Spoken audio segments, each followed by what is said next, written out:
Hi everybody and welcome another Kalicube Tuesdays. Today's the second one of the day. We did the Oz special this morning at 9 a.m. my time. I was a bit tired. I'm much more wide awake and bouncy and cheerful right now with Brie. We just had a really quick chat. Brie's going to be delightful and wonderful, and I'm really looking forward to hearing all about data-driven SEO and always be testing, which is going to be delightful. A quick hello and we're good to go. Welcome to the show, Brie Anderson. That is the most lovely introduction. I think I'm just going to record that and use it every time I go on anything now. I'm so Right, excited. it's lovely. Yeah, I love doing the song, and every now and then I forget about it. And today, absolutely got the song because I wanted to sing your name, Brie, as in the French cheese. And I thought I was going to have to apologize for that, but actually I don't, which is making me very happy indeed. So before we get going, a really quick word from our sponsors. Kalicube Tuesdays, produced in partnership with WordLift. We were doing the roundtable this morning with them, the Oz special, absolutely delightful AI-driven SEO. And because we don't have a sponsor again this week, we're going to talk about Kalicube Pro and Kalicube and our offers. We have 3 solutions for your brand SERP. That's all we ever talk about. A beginner brand SERP book. It was out last week. Well, last month rather. Intermediate brand SERP courses, which we're now releasing again, relaunching this week, and advanced for advanced users and a SaaS platform. And Kalicube, it's all about your brand SERP is our motto. So, Brie, as always, we're going to start with your brand SERP. I had a quick look on Google today, and look at that. That's brilliant. Really colourful. What we see Yeah. is with Brie Anderson, you're ranking #1. You've got the top, but those pictures are lots of different Brie Andersons. And just below the fold, you've got those videos which look amazing. You do a lot of content on social media, don't you? Yes, I do. And actually, I brand myself as Brie E Anderson so that I own a lot more of that SERP so that I can get rid of all of those people's faces. Yes. And Now it's bingo, only me. I saw that you had got Brie E Anderson absolutely everywhere, and I thought that's quite Yeah. difficult to say. Brie E Anderson is quite a mouthful, but you've done Right. an astonishing job of being totally consistent about it, and Google has really got that. And those social media profiles are astonishing. I had a quick look at something. You're on TikTok, you're on Instagram, you're Mhm. on YouTube, absolutely everywhere. That must take a lot of time. Yeah, yeah, but, I mean, I make it work. I don't know. Right. I mostly use YouTube and TikTok, and Twitter, but I've got stuff everywhere. Yeah, I mean, because from my perspective, we've been working with Kalicube on our own brand SERP, and we've been driving social media to see how much we can dominate with it. Mhm. And it is an incredibly powerful tool for dominating the result for your own name. And I was actually thinking about picking your brains about that. I mean, you're saying basically you're focusing a great deal on TikTok and YouTube, not so much on Instagram. And yet Right. on Instagram, you've got quite a lot going on still. I post every once in a while. I'm starting to put my TikToks on Instagram just because it's easy. I mean, they have reels now that go up to 60 seconds, so I can just use that. But YouTube was kind of my first priority just because it does take up so much of the SERP and Twitter as well. A lot of times I'll get the Twitter carousel, which is nice because that's where I post a lot more of like, I hate calling it, but like thought leadership type stuff. Right. Um, and it does take up a lot of that SERP. So Yeah. yeah. I mean, with the Twitter boxes right at the top there, I was looking at that, and if you look at the SERP, you can see there's a tiny bit more white space above and below it than the other Hmm. blue links, and that means that if you tweeted from that point once or twice, the Twitter boxes would then appear. Google is basically just sitting there with the place ready. It's got the placeholder there, and Yeah. it will flower dynamically. As far as I see, they load the page, then they decide if they will show the Twitter result or the Twitter boxes. Anyway, that's my brand SERP obsession out of the way for another week. Thank you for listening, and thank you for helping. Data-driven SEO and always be testing. I asked you before the show, what kind of SEO are you into? Are you the kind of linky person, the kind of analytics person, the keywordy person, or the technical person? And you said the strategic person. Yeah, absolutely. So everything that I do is based off of the numbers that we are given, right? Whether that's by Google or by Bing or through the analytics platform of choice for your website. Um, when people say data driven, it kind of gets a bad rap now because it was Mm. overused for so long. But truly, everything that I'm looking at is what's going to move the needle as far as ROI goes. However, we're defining ROI, whether that's leads or conversions or video views or whatever that might be. So, creating strategies based on the analytics is what I focus on with SEO. Right. So the first thing you do when you come in and see a client is you say, what analytics have you got? And what methodologies are you using? Is that how you approach it? More so I usually start with like what is the goal? What are you trying Right. to do? Because Good point. that gives you a better idea of what you need to collect, and then we can decide whether or not you actually have the right things in place to collect that data, right? So Right. yeah, we start Yeah, with the no, goal. well, yeah, I mean, and you're 100% right. It was a very idiotic question in the sense that the first thing you need to do is know where you're going or what you're aiming for. And if they give you the goal, then in terms of the data you're going to be looking at, how much does it vary depending on the goal? You mentioned video views or sales. What kind of data will we be looking at in those two circumstances?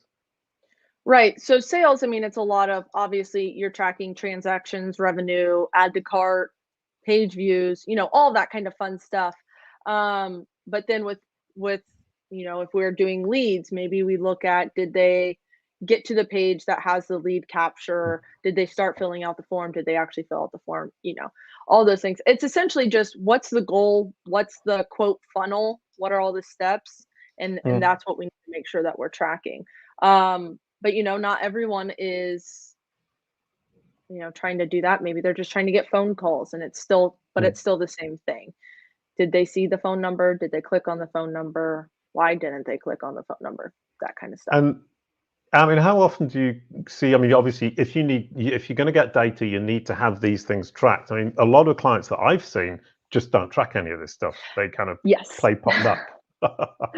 Yes, unfortunately, people always say, "What's the thing that people should be tracking and they're not?" And unfortunately, that is the answer, the goal. They're not tracking the goal because you can go set up Google Analytics when you create a Facebook page, it starts collecting analytics for you. Twitter starts collecting analytics for you.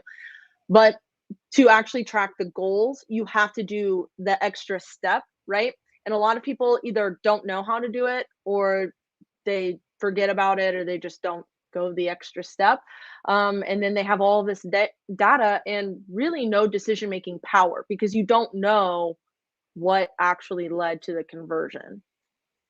Right. Yeah. And one thing, just really curious, and it's nothing really to do with this, is when Google introduced smart goals, did lots of your Mhm. clients suddenly think that's a really good idea? Um, some of them, but I mean, if you really talk to someone, they have a very specific idea. Right. It's a lot of digging, right? A lot of like keep asking why, keep asking what over and over and over until you get to that very specific like what is it supposed to be? And if you push them enough, they start to realize that a lot of times those things don't coincide with what Google is trying to get you to focus Right. on. Oh, and another question then is how many steps to the goal? I mean, that's the other thing is, all right, you've got them to tell you what the goal is and you've started tracking Mhm. that. How important is all the steps to the goal so you can see where people are jumping off?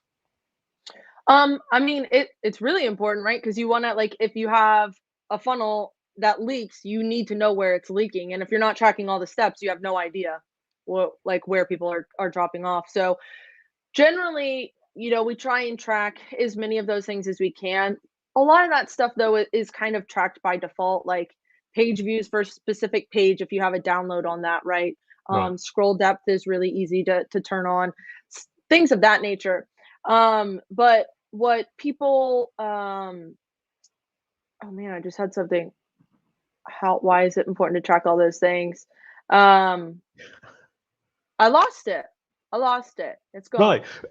Well, the reason I'm asking is I've actually got a client who just migrated their site, and we had the good idea to put a month before we tracked every step that we were interested in, so that when we Yeah, switched the site, we could see where the drop-offs were. And there's a right. massive drop-off, and it's really, really idiotic. We put the wrong word on the button. and people just Yeah. stopped clicking on it, and we literally lost 20% because we had the wrong word. It's really wild, and you would have never known, right? No. Something, and I remember what I was going to say earlier. I try and get people to think about what the user journey in that funnel is going to look like.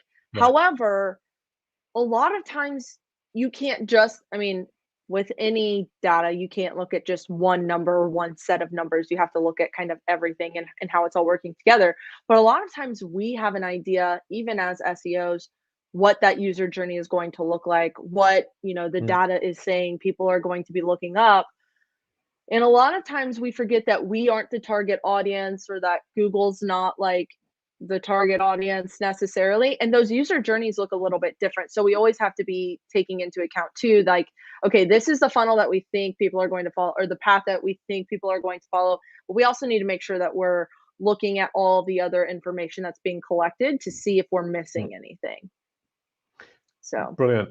I'm just going to pop this question up on the screen. Google Analytics versus Adobe Analytics. Now, interesting question. I was talking to a lawyer earlier on about cookie policies and European law, and 6 European countries apparently have already said that Google Analytics is against the law in its basic setup. If you don't do, I couldn't really understand what she said I needed yeah. to do. And in France, where I am, in April, that might happen too.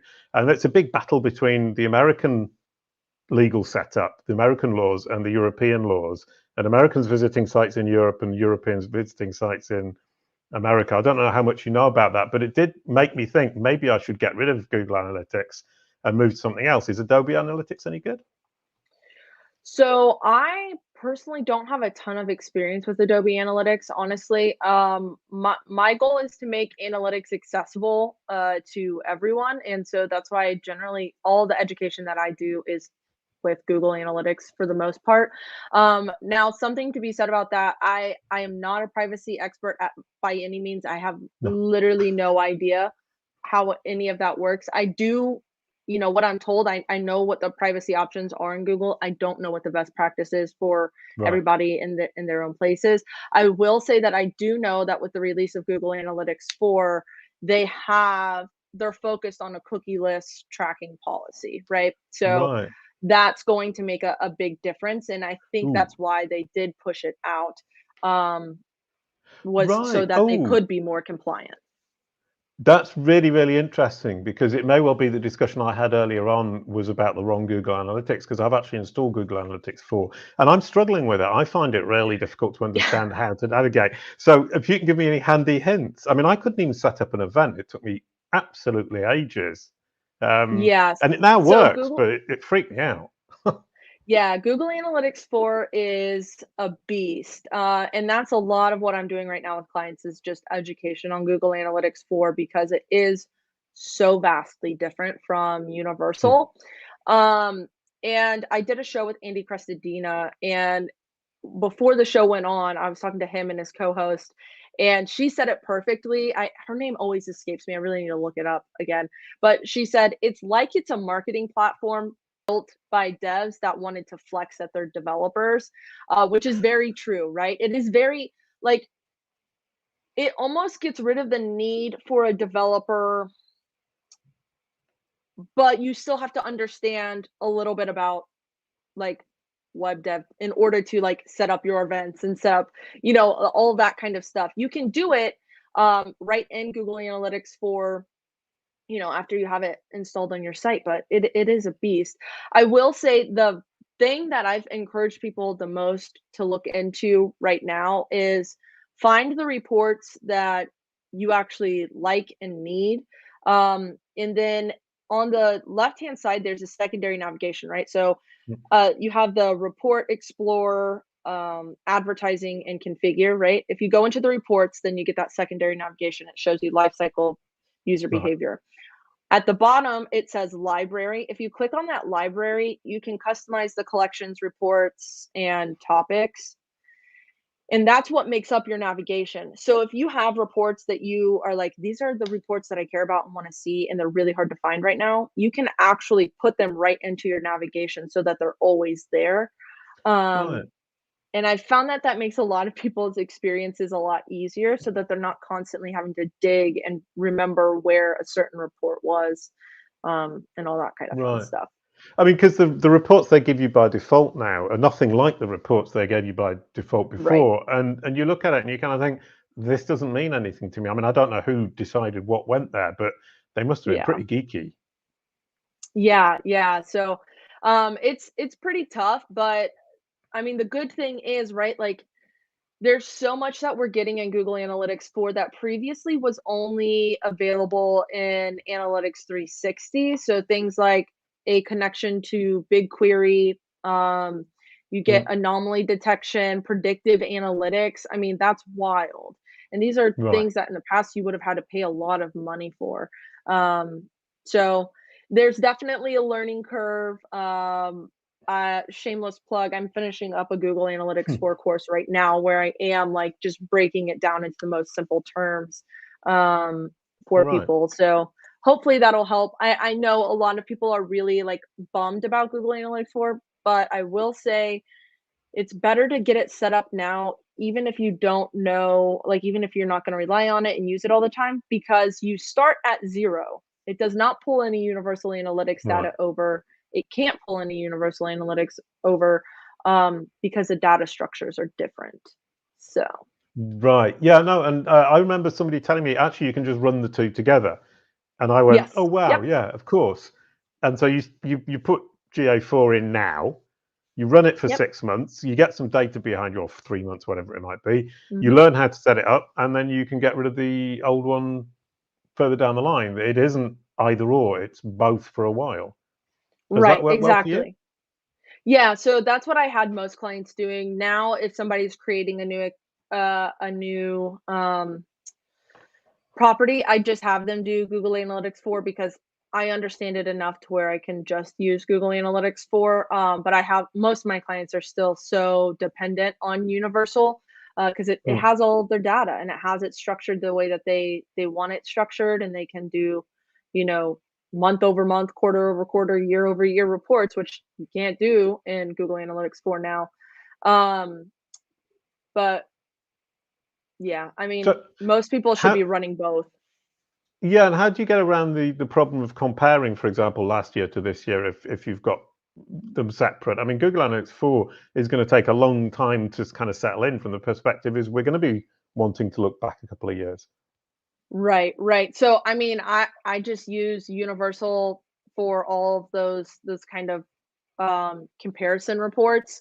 So Hmm. if I have a client that had Universal, we're keeping Universal alive until Google says we have to get rid of it and use only Google Analytics 4, so that we do have all of that data because it is valuable, right?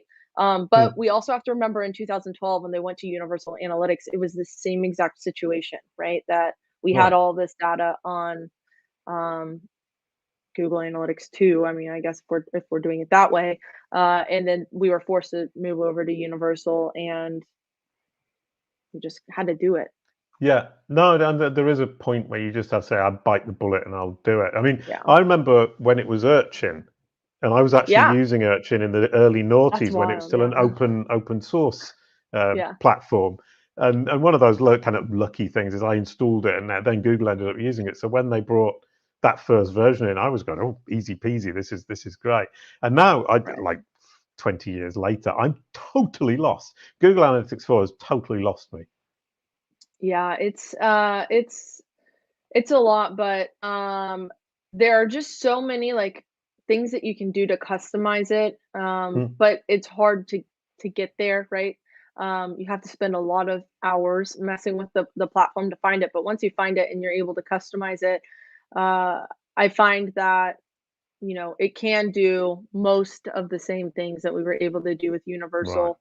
And the good news is they continue to update it, right? Like I was just thinking I'm going to write an article soon about 10 things that have already changed in Google Analytics 4. Like it's only been out for 2 years and it's massively different from when it first came Right. out already.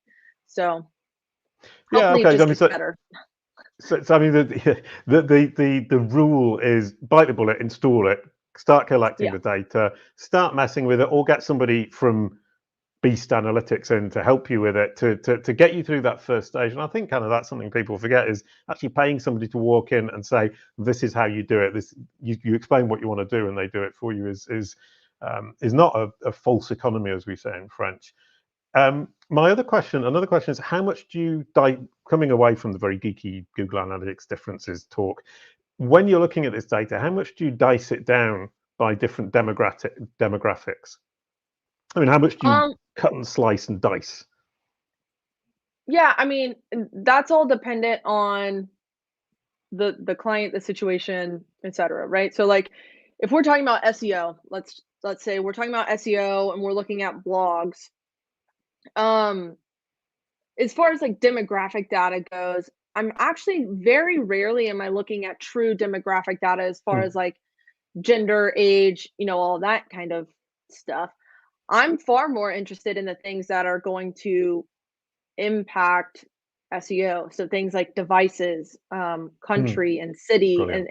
and on that kind of stuff, because that's going to have far more of an effect and shape our strategy more than, are there chicks coming to the sites or dudes, right? Like, Yeah. I mean, like at the end of the day, they both have, everybody has buying power at this point. So Sure. I don't really care. I mean, like I do, but I don't. You know what I mean? Because that's a whole nother conversation. Actually, I'm not going to go down that rabbit hole. That's an incredibly good point. It's something that will move the needle, is if you've got an incompatibility with a specific device, and your Right. analytics is going to show you that if you dice it down correctly, and that's likely to, or it could potentially have a massive effect, because it's an iPhone, for example, if you've got a problem with an iPhone. Right. So digging down, and how much, when you dig down, do you find yourself going down a rabbit hole and ending up with information you're going, actually, this is useless? Personally, because I enjoy this stuff, I'm in rabbit holes all the time. At least Right. once a day. I'm like, why am I looking at these 3 users from China that access at 2:00 in the morning? Like, I mean, I don't know. That stuff's just interesting to me. But that I generally try and tell people, like, especially when they're first getting started, or especially when they're like, okay, I'm going to become data driven. I try and encourage people to, like, at first, when you go in, every time you go in, know what you're going in to look for. So, are you going in to look for compatibility with certain devices? If so, there's, 3 reports to look at or whatever, to see if that's working and if you have any discrepancies. Right. If you're going in to see blog performance, there are a couple reports in Google Analytics. You're probably going to want to go into Search Console. You're probably going to want to go into, your keyword tracking platform of choice, all of that kind of stuff. But yeah, I encourage people, so they don't end up like me in massive rabbit holes, to kind of find like their flow, and do that for the majority of their tracking, and then schedule time to do your deep dives where you're just looking at all of the other things that affect Right. your goals. Yeah. The curious digging, we could call it. Yes. And when you say always be testing, I mean, kind of like from your perspective, do you test and measure with analytics then? What kind of tests Yes. and what kind of setup do you have in analytics to measure that? Yeah, so we follow what we call the BEAST cycle, which is essentially, I mean, it's very similar to the scientific method. It's benchmarking. So, what are your goals? Are we able to track them? Where are we at right now? Okay, so that's benchmarking. Then you explore like your data, you explore your competitors' data, then, and kind of the platforms that you're working with. So, what's Google favoring right now? What are, maybe YouTube? I rely a lot on YouTube for SEO stuff, but again, conversation for another day.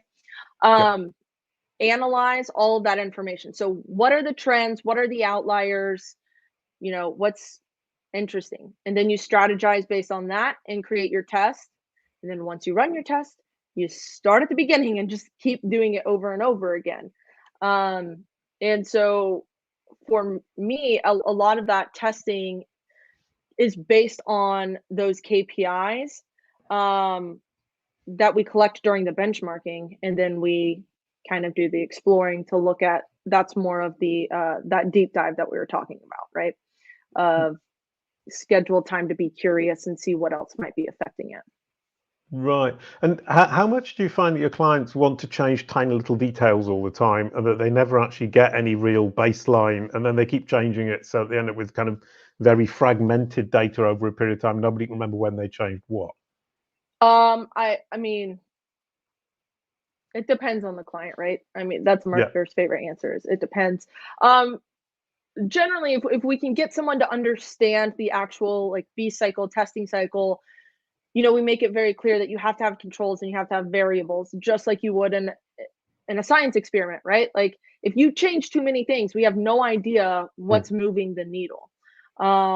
So we really try and at its core, Beast is an education company. Like that's one of our big values Right. is educating our clients. So um, we really try and encourage them to think of everything from a testing perspective, so that we can keep our data somewhat as clean as it can be. Right, yeah, which is the big problem is keeping the data clean and Yeah. remembering that there's always fluff in there that's going to distort things, which is Yes. incredibly difficult to explain to clients.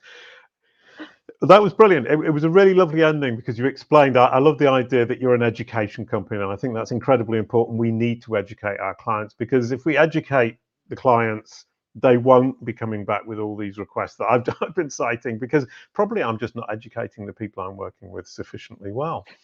Thank you very much, Brie. I'm going to now pass the baton, or I'm going to ask you to pass the baton. Next week, we have Judith Lewis talking about winning the link building game with data. So more data next week, but applied to link building. Judith is delightful, incredibly smart, and it's going to be amazing. And she's going to provide us with gazillions of wonderful practical insights, I know. Brie, could you pass the baton, please? Well, all I have to say is I've been following Judith on Twitter for a very long time. I've seen her at multiple conferences, and I know that she's going to blow people away. So, Judith, take this baton and do me proud. Brilliant stuff. Absolutely wonderful. Thank you so much. That was brilliant. You get the outro song. A quick goodbye to end the show. Thank you, Bree.